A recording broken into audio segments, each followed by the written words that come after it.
and Sue Broome here for Messages from Your Loved Ones. We're so glad to have you with us. The way that Messages from Your Loved Ones works is you put your loved one's name in the messenger chat, in the messenger comments, and Sue and I see who it is, and we key in on that information on your loved one. And then Sue pulls up her beautiful cards that she created, and we look for a message from that person who is so special to you. So we're glad to have you here. Sue Broome, thank you so much for being here today.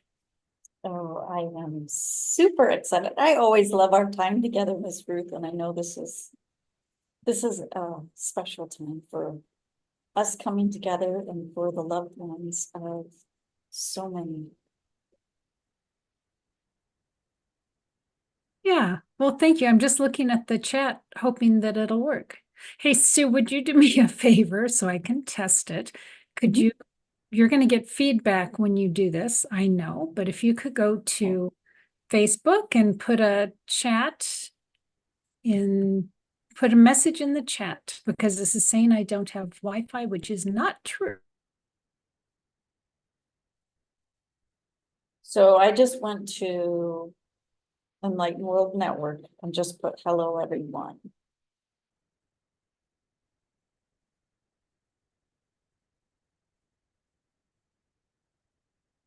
Did that pop in? Are you still there? Oh, you froze up, baby.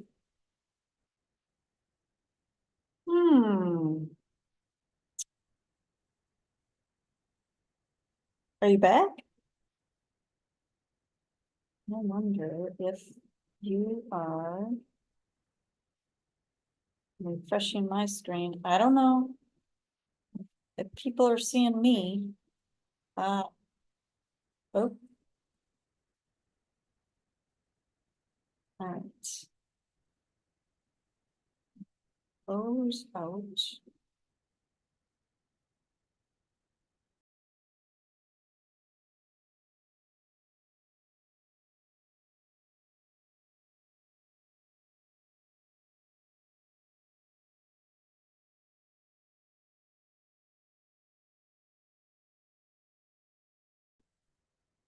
I can't hear you.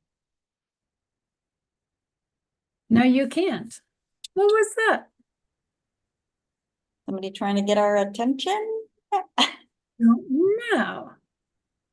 I know there was a port. Oh, it's like, okay, I don't know if I'm by myself, but Ruth is gone. Oh, I hey, don't know Mira. where I was. Oh, and there you are going, what's going on? And now we're back. Now we're back. Well, so what's weird, That's so funny. I know we're not, Yeah, we're live. how are we live? I'm seeing it.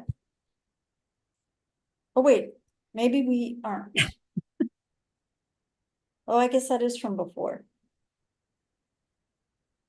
Okay. You might just have to delete that old one. I think I will. Okay, let's start over. But it's weird because Restream is looking weird. No, it's saying because our words are showing up on Facebook. Okay, I'm gonna say this. It's 12:05 p.m. Yep, it just showed up on Facebook. So we're live? This is showing, yep, they're still live. Okay, then. Well, we're still live. Sorry about that little technological glitch. That's pretty fun. That is so, I mean, it's like the live piece, even though I totally disconnect, anyway, the men. Doesn't matter. Doesn't matter. So, Sue, can you please send a message on Facebook and let me see if I can actually see it? Our apologies, friends. We're trying to figure this silly little mess out. Okay, so I just put a message out there. I did it on under our live. And it says we're live.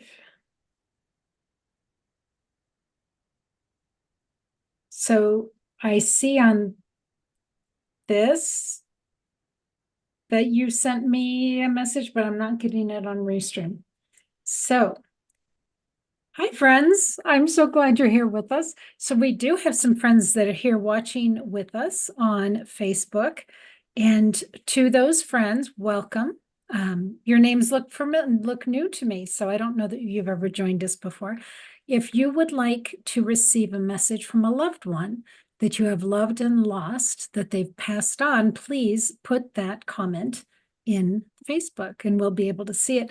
Now, Sue, can you also, because you are on your page, can you also keep an eye on your page to see comments there since Restream is not playing with us? And so I'm not seeing any comments from anybody. Okay. Are My you on your page? Okay. oh, wait a minute. I'm going to my personal page. Let me go to empowerment for you. I was going to my personal page, so let me try it there because that's, I think that's the needs. No, there's nothing, but I'll keep an eye. Okay.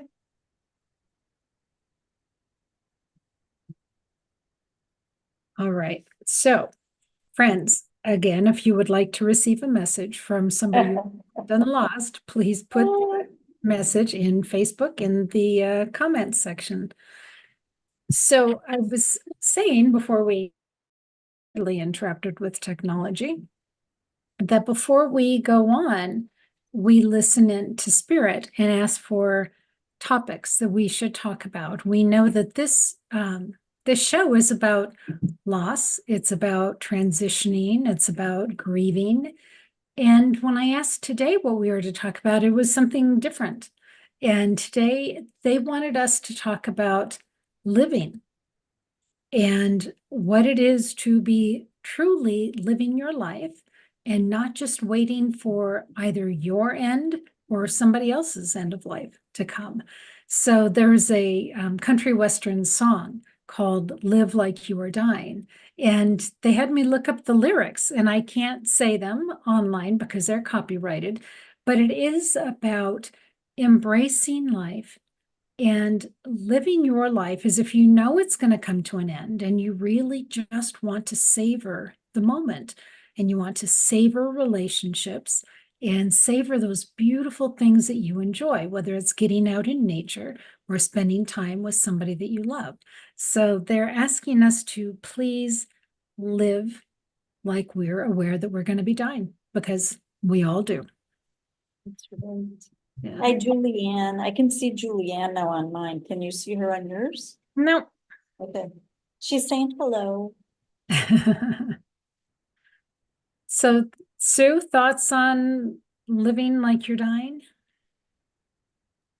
It's interesting because as you were saying it this time and summing it up, it truly is like when you know someone is dying in their last few months or a few weeks, it's almost like you want to say and spend as much time as you can with them. Say everything that you want to say and spend as much time and do whatever you can to help them.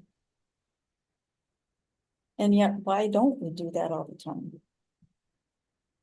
So I think it's, a good reminder for everyone to not only live your life to the fullest, but also the people that you love, the people that you care about, spend time with them, say the things that you want to say instead of putting it off until tomorrow.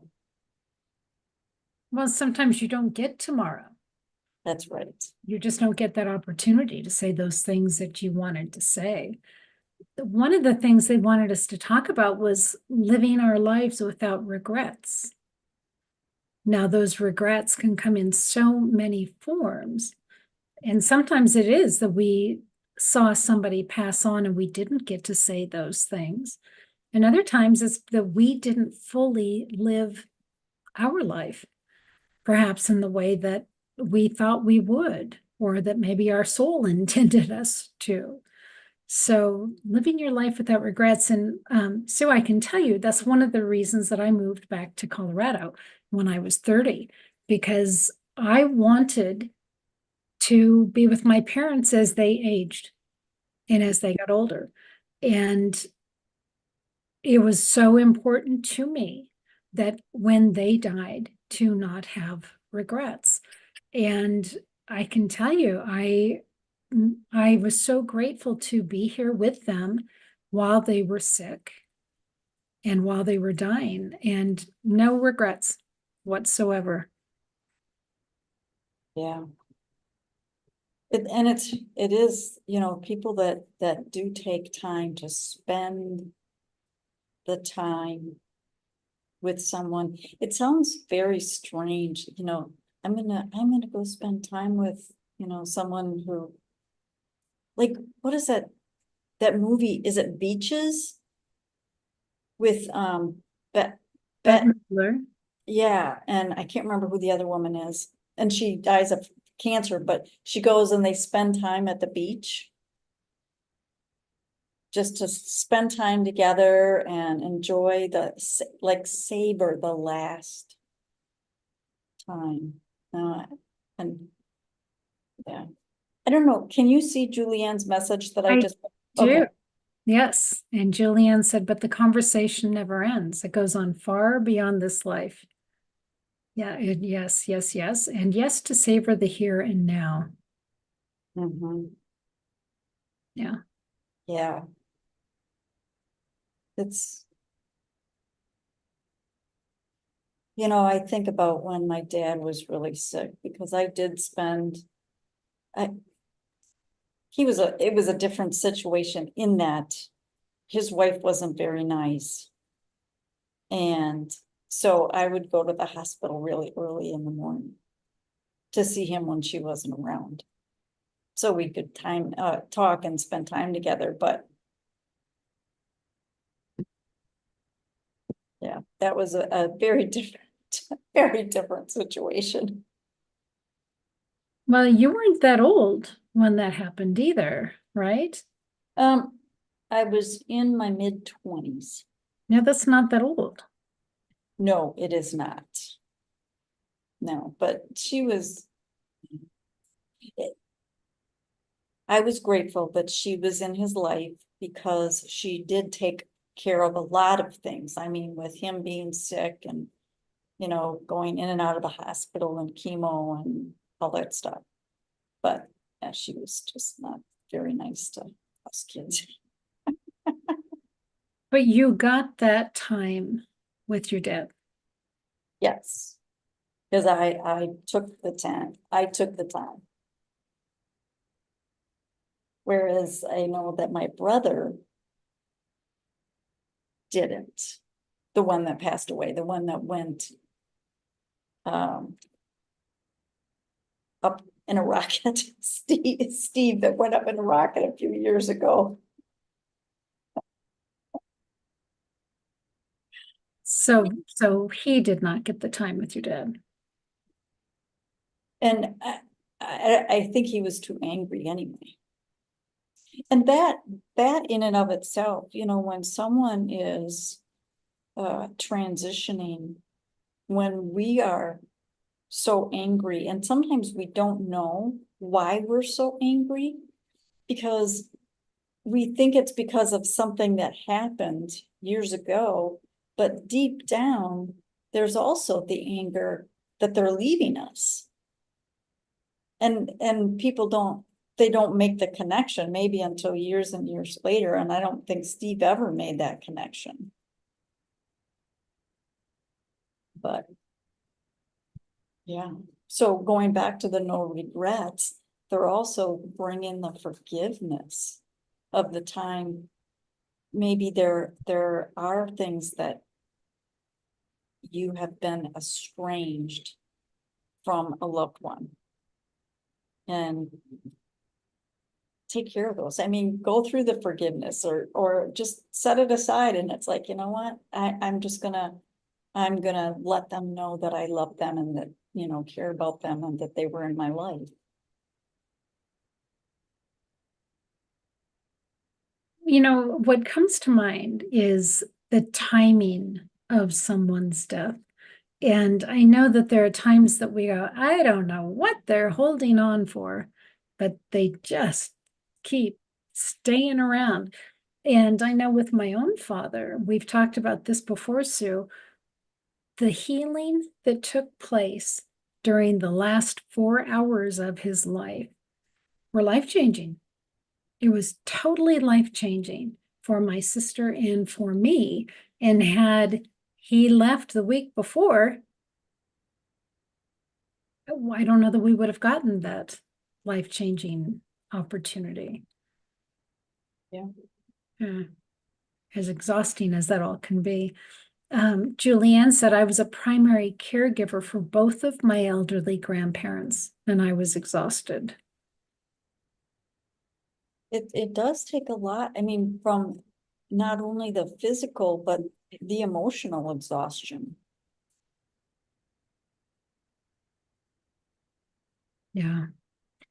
It's also an amazing gift to be able to love someone and care for them in that way. And I'm sure, Julianne, that that meant the world to them. They may not have been able to show that, but I'm sure it meant the world to them. Absolutely. And the flash that I just had, Ruth, was when your mom was dying and there was a group of us Mhm. that had come together and we were connected through Zoom. And it was so interesting that so many of us had our mothers who have crossed with us to support you and your mother. I don't know why that just flashed me, but it was actually, it was so cool because, and we could all see it. Yeah, that was a really profound experience for me because my mother had never met your mothers, right? And I had never met your mothers. However, knowing you for 3 or 4 years, I loved you and I loved whoever brought you into the world, no matter how long they stayed. But to have your mother come in spirit to help my mother prepare to transition was mind-boggling for me. And I saw so many of the mothers of the other friends that were on the line that were there loving my mother, having never met her. And it was beautiful. It was, and I think that it also goes to the support. The support that we have that is on the other side. No matter what we're going through. Yeah. Yeah. So let me ask the people that I know there's a few people, what do you do to live your life fully so you have no regrets? Well, that's a powerful one. So I'll ask you that, Sue. Why don't you start? What do you do to live your life so you don't have regrets? Yeah, sometimes I wonder if I do. Because I live alone and I do spend a lot of time alone. I don't feel lonely. And I know that that's actually hard for some people to understand. This is what I've noticed about myself, and I've just noticed this, I think, the last few years, is I do tell people how important they are in my life. And that, ending a conversation with someone that I love them. And I know that I have said that to you so many times, and because sometimes I just get overwhelmed with how much I love you. And I'm so grateful that you are in my life. And I have noticed that about myself over just the last few years. And I've had people drop out of my life also. And it's like, well, I don't have a regret because I know that we both gotten what we needed, and that's not, I'm not quite meaning it that way. But it's like we came together and then we parted, but not in, here go the chimes, not in, you're out of my life. It's not like that. It's like, no, we've moved on. And I don't have regrets about that, about people that aren't in my life anymore. You both played the role that you were supposed to play. Yes. Yeah. Julianne said, I have a big life purpose and to be determined in being committed to that for myself and for others. That's a powerful statement, Miss Julianne. I love it. Huge statement. It's, Absolutely. And so, friends, if you're on Sue's page or you're on Enlightened World Network, if you would like a message from a loved one, please put their name in the comments and we will get to that. Julianne, I think your statement is so important because it's about living your life to its fullest. And when you do that, you can love others so they can more easily live their life to their fullest. Yeah, beautiful. And she said, having had many experiences and being a medium, I have a different perspective on the loss of a loved one because I know we live on. Absolutely. Absolutely. I'll tell you one thing that on those lines, Julianne, when my neighbor died, I told everybody the red truck story. I've told that on here before. And I'm very open about, getting signs from my mom, or even if like a hummingbird isn't for me, but a hummingbird for a lot of people is a sign from a loved one. And I know the neighbor, I think she is much more open and aware of signs from her husband because I have been so open. I think that is really cool. And maybe she, maybe she would have been the same, maybe she would have been the same way even if I wasn't here, but I don't think so, because I think I've kind of pushed to explore things in a different way. So I think that that I know our loved ones live on because she's gotten signs from her husband as well. So, Is she telling you what kind of signs she's seen? well, yeah, one of them that was like it was on his birthday, which was just a few weeks ago. She got up that morning and the kitchen light was on. Hmm. And she knew that she had turned it off the night before. So, and she said, yep, absolutely, that was from Rich. That was one thing. And then what's the other thing that was so funny? Oh, she woke up one morning. This is what she's hearing. Psst, psst. That's how he used to wake her up. Wow. So I thought that was pretty cool. And those are definitely things she's told me. Yeah. Julianne says, Harry can come through for me if he wishes to communicate a message. Julianne, I would love to hear what kind of messages he gives you and how you receive those messages. It's too bad Julianne's not in the Zoom room because I would want to hear those conversations. Tammy Hill said, I miss my father so much, plus my 5 brothers and sister, Tammy Hill. Is that what you really mean by that? Are there any messages from them at all? Absolutely. Let's listen into that. 5 brothers and sisters. Does that sound right to you, Sue? Do you remember? I don't know. So Tammy, let us know if you have five siblings on the other side. I feel like it's a family affair. Oh, she says yes. She says yes.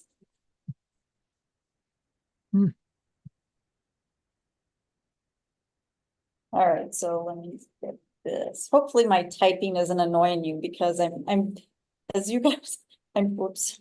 No, you're doing 2 things at once, I can tell. I'm trying, trying to send through messages to Ruth so she can read them. Okay.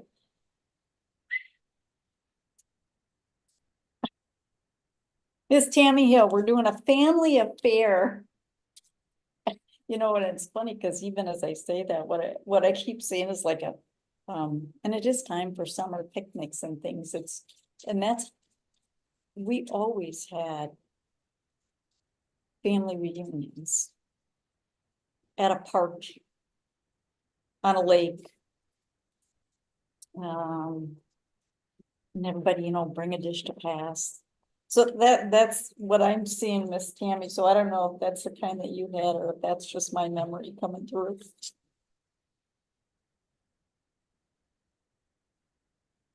I love you more than you know. Mhm. So Tammy, I'm going to go back to your comment. I miss my father so much, plus your brothers and sisters. And what this feels like is for you, it's for you to take time to sit quietly and feel their love. Closing your eyes if you want, putting your hand or hands on your chest if you want, and just slowly taking breaths where you are sending them love, but also feeling their love. And you might notice something physically, but there's an emotional, it's like allowing yourself, and that's a big word for you, allowing yourself to feel their love. And it's feeling it on an emotional level, a spiritual level, not a physical level. Though, like I said, you might notice it on a physical level. And sit with that. If you find that's too much, maybe sit down and light a candle and focus on the flame and just allow, like every single breath, it's almost like you're breathing in their love, you're sending them love, you're breathing in their love, because that's what it feels like. You're not allowing yourself to feel their love. Ooh, that's really big.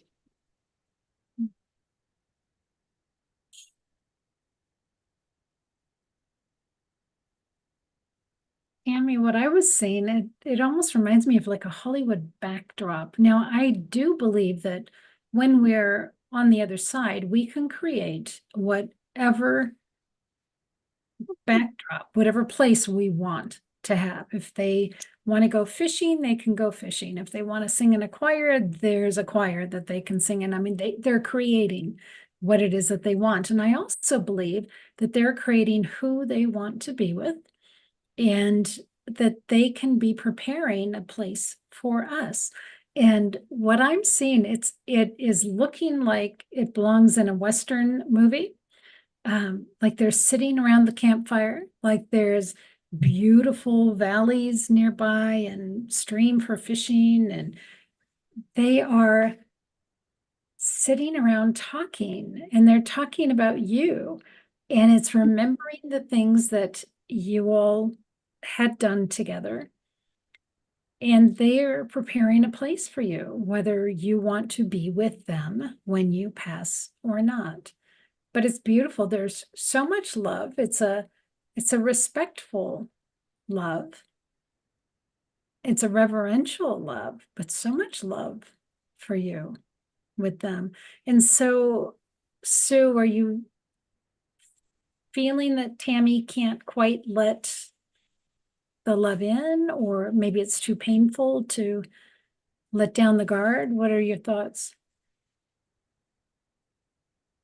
I think it's overwhelming. She says, I wish they had a phone. And actually, Tammy, assume that they do, assume that you're having a cup of coffee with them. Having a cup of tea, sitting across the table and have conversations like they're there. Or in your mind's eye, use your imagination and just picture yourself. Put on a hat if you want, put on a cowboy hat, put on your jeans, walk into that space where there's this fire that they're all sitting around enjoying nature, and allow yourself in your mind's eye just to go there and feel it. Be open to it. I think sometimes by acknowledging that you received a message, it could even just be go put on a Western shirt, right? Just go do something, watch a Western movie, do something that puts you in that space of the Western theme or the Western motto. Because sometimes just when we take one step in that direction, they go, woohoo, she's listening. She got the message. And it just helps them to be one step closer. Plus, it's fun. You go outside, sit by a stream or something, take yourself fishing and think of them fishing with you and enjoy it. And it can help you feel closer to them. Yep. Yeah. Because you can assume that you're hearing them. Oh, I'm sure that was a message, or I'm not sure it was a message, but just assume it's a message. Right. That's an awful lot of loss, Tammy. I Yes. can't even fathom losing 5 siblings. Yeah, that's crazy. I have another person, I had to go to my personal page because I thought, oh, there might be messages over there, so I had to grab my phone. This is from Carrie Larimer. She says, my dad, Bill L. She says, I'm still having trouble with why he had such a difficult passing, a pancreas disease that caused him to die of malnutrition. Hmm. Yeah, that's a powerful one.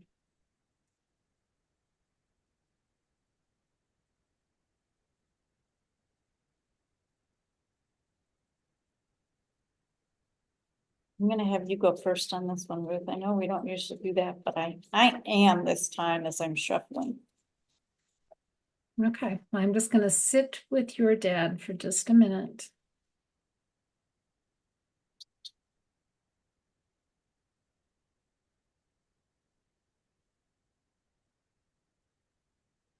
Okay, so Carrie, I do believe that when we come into this world, we come in with a spiritual agenda, that there are things that we are to learn while we're here. And I think that sometimes we can get close to the end of our life and we go, oh, wait a minute, I'm still supposed to learn sitting. It's like, well, how am I going to fit that in at the last moment? And then I believe that forces get creative and go, oh, well, if you're supposed to learn resilience or you're supposed to learn faith or whatever, we've got a way that we can teach you that. And then they provide that in. Um, what I'm getting from your dad is I'm okay. Don't remember my life. Don't remember me as that block of time where it was unbelievable and horrible. Don't do that. That was part of the whole. And just remember who I was and what we were to each other. I don't think we'll always get to understand why some folks have to go through terrible atrocities. Yeah. Yeah, I agree with everything that you said, Miss Ruth, and I think about my dad, because my dad, he did go through, it wasn't malnutrition, but boy, it was not fun the last few weeks. And what people go through, and I almost feel that there's something in them that they feel like they have to suffer. And as I say that, it's almost like us having this conversation is helpful for people when they get to that point, that they don't have to suffer. Mm. It's because it's like,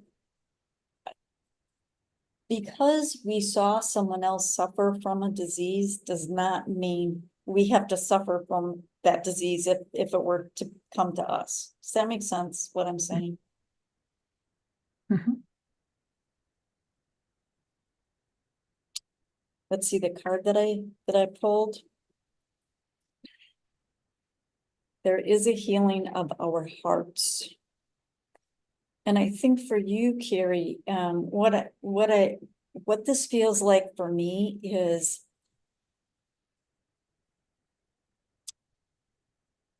the healing that you can do in letting go of the pain that you saw him go through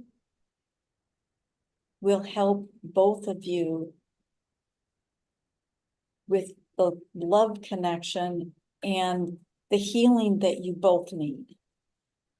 And it brings up, just because people are on the other side, it doesn't mean that we can't help them with healing that they are going through. So you taking the time and listening to this conversation, hearing the information and feeling it with your heart, and then feeling your dad's love, the love that the two of you shared, allow yourself to really feel that. Like going back to what I was saying with Tammy, it's like really feel that love. It helps melt away the pain of what you saw him go through.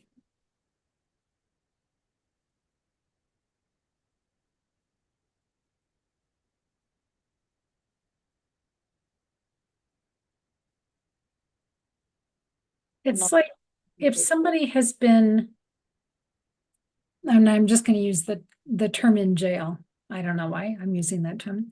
If someone has been in jail for 5 years and they get out of jail and you hug them and you're with them and you're then living life again, you don't keep going back to, and it's horrible you were in jail, and it's horrible you were in jail. You live in the present of being with them now, and they're okay now. Mhm. And I get that sense with your dad that it's love him now because he's loving you now. He's not currently in that awful illness. And so you don't need to stay there either. It's going back to Julianne's comment, because I know we live on, because the love is still there. Yes, and allowing yourself, Carrie, to feel that love.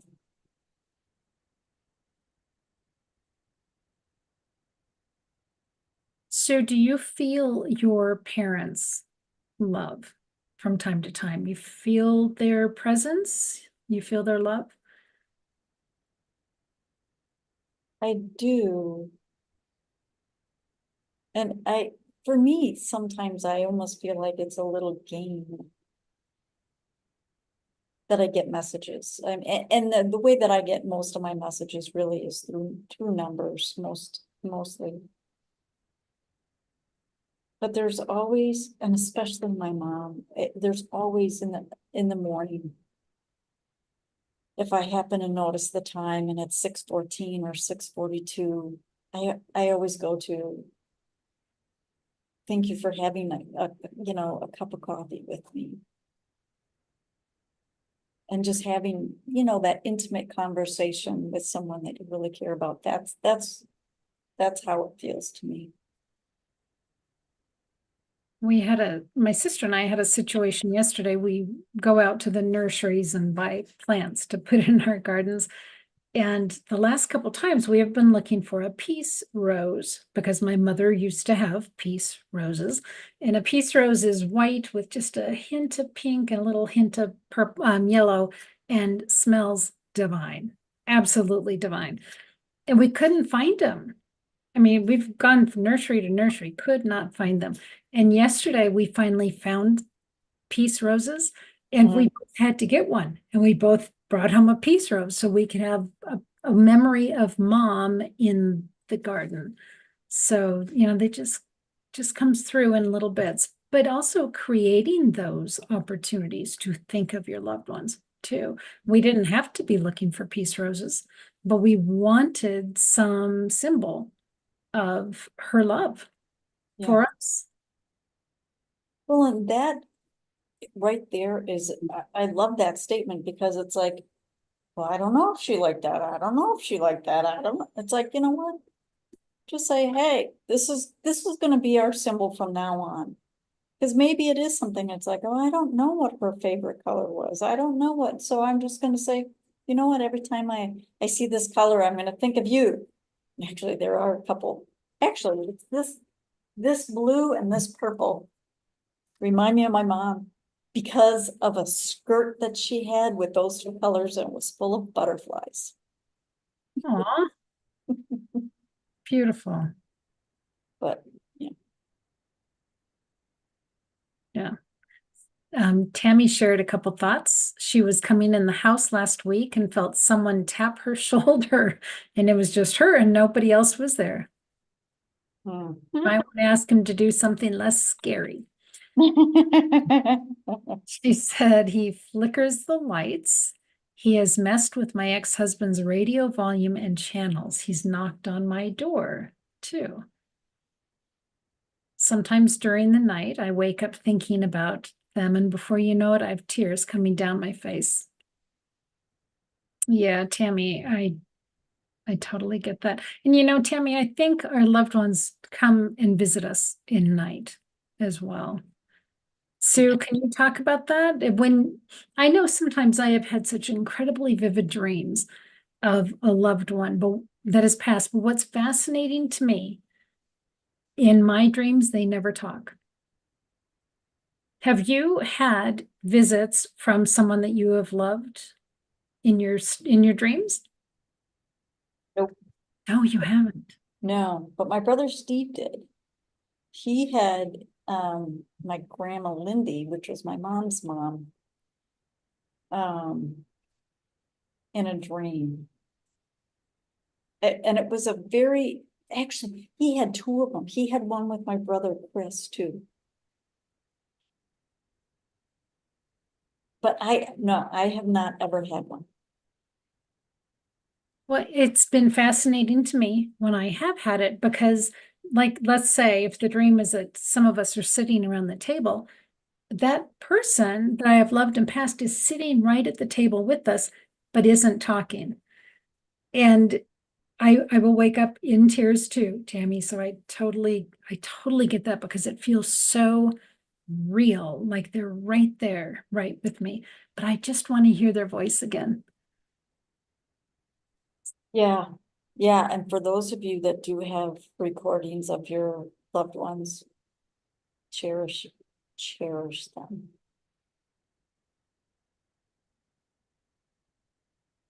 Yeah. Tammy said, great idea with the garden to do flowers in memory of them. And Julianne said, beautiful remembrance, been getting cold breezes of air, and I have no idea who it is. So what you can do, Julianne, is you get that is just sit and feel the breeze of cool air. Just kind of go into prayerful meditation and just be open and see if the thought of somebody comes into your mind. Just be open and just see, you can even ask and say, okay, I feel you here. Who are you? Because, sometimes it may not even be anybody you know. Yeah. I know, that's so interesting because, yeah, it may just be our angels.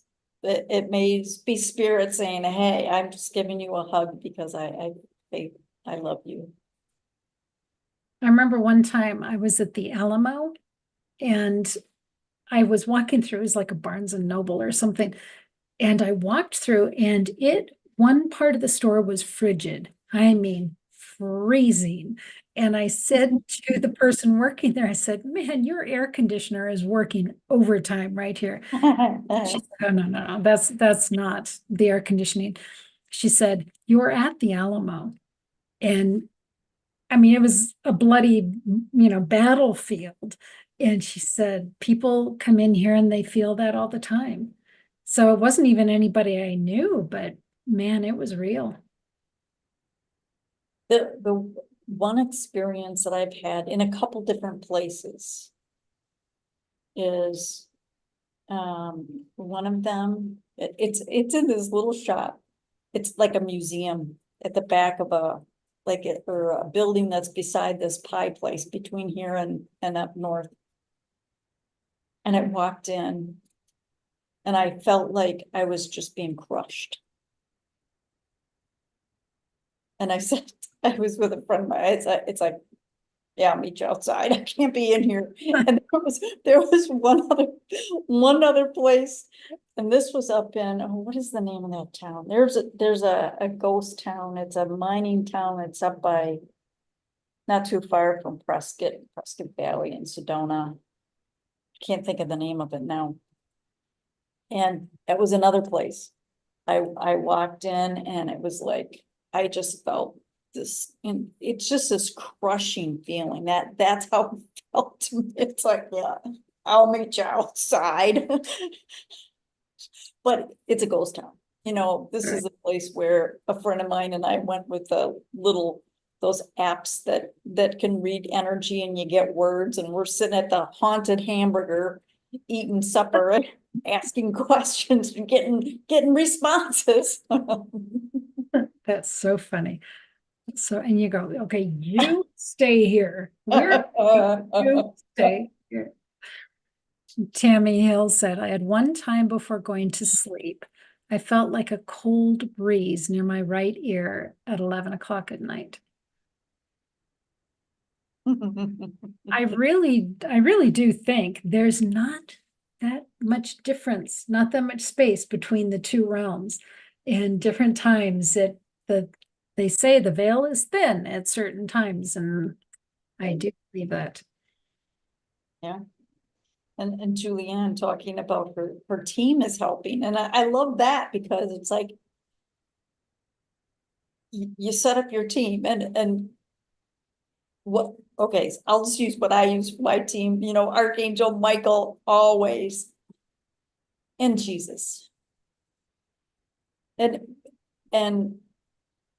other people might have many more, but you can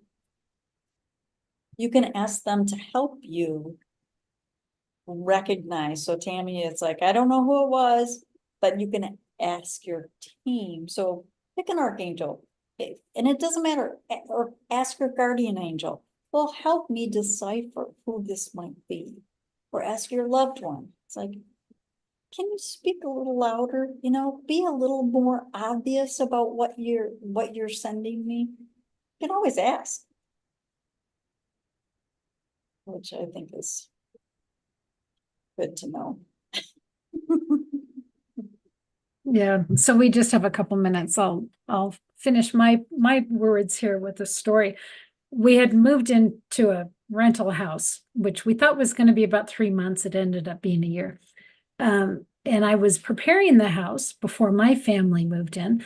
And I remember I was washing the window and I felt someone above me and like behind me in the corner. And I turned around and I clearly got that it was a female, older energy. And I said out loud, I said, I know you're here. I said, we're going to live here for a little while. You are welcome to stay, but we need to get along here. So I need you to be pleasant and friendly, and you are more than welcome to stay. And I could tell she moved into the basement. And I ended up calling her Phyllis. I said, what would you like to be called? And I heard Phyllis. So Phyllis lived with us in this house. My girls were and I didn't say anything. My girls were so afraid of the basement because they could feel something down there. They wouldn't go down there. So Phyllis had the basement. And when I would go downstairs and do laundry in this small little laundry room, I could feel her watching me.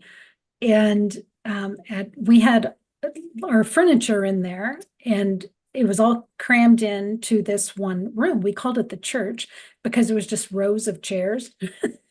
So there was the church downstairs. And I remember one night I walked into the master bedroom, into the primary bedroom, as they call it now, and I could see Phyllis laid out like dead on my bed. And I was not into reading energy at the time, mind you. So I was trying to figure out what in the world am I looking at here? And I realized she had never really crossed over. And so here she was laid on the bed, and I had started taking classes. And I asked my guides to please help Phyllis to pass over. Well, so they ended up taking her downstairs to the church. And she was in the church with guides for 3 days. And I didn't even go downstairs for those 3 days because I would go to the stairs and I could just feel this group downstairs in that room. And I thought, okay, nope, I'm just giving her space. I'm not going down.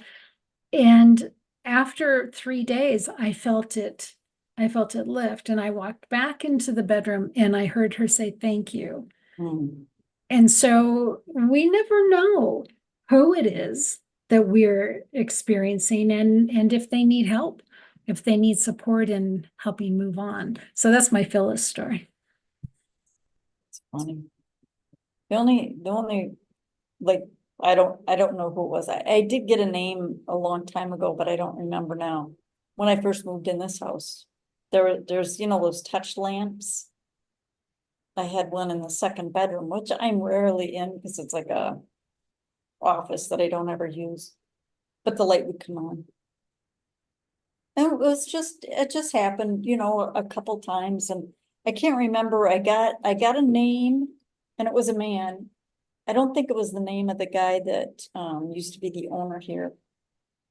But after the next time the light came on, I just said, oh, hi to whatever his name was. And I never saw it again. And that was it. Yeah. Yeah. Interesting. Fun ghost stories with Enlightened World Network. Absolutely. So Tammy and Julianne, thank you for being here today. It was fun just catching up with you all and hearing your stories. And I would say to you, whatever you are experiencing is absolutely what you are experiencing. You don't need to second guess. Was I really feeling that? Was I really hearing that? Because I believe you were. And Carrie, thank you for being here today. So Sue Broome, thank you so much. We do this once a month. So the next time is probably the second Monday of July, you think? July 8th. July 8th. Well, we look forward to seeing you all then. And Sue, thank you. Thank you, Miss Ruth. Yeah. All right, friends, take good care. So much love to each and every one of you. We'll see you soon here at Enlightened World Network. Bye now.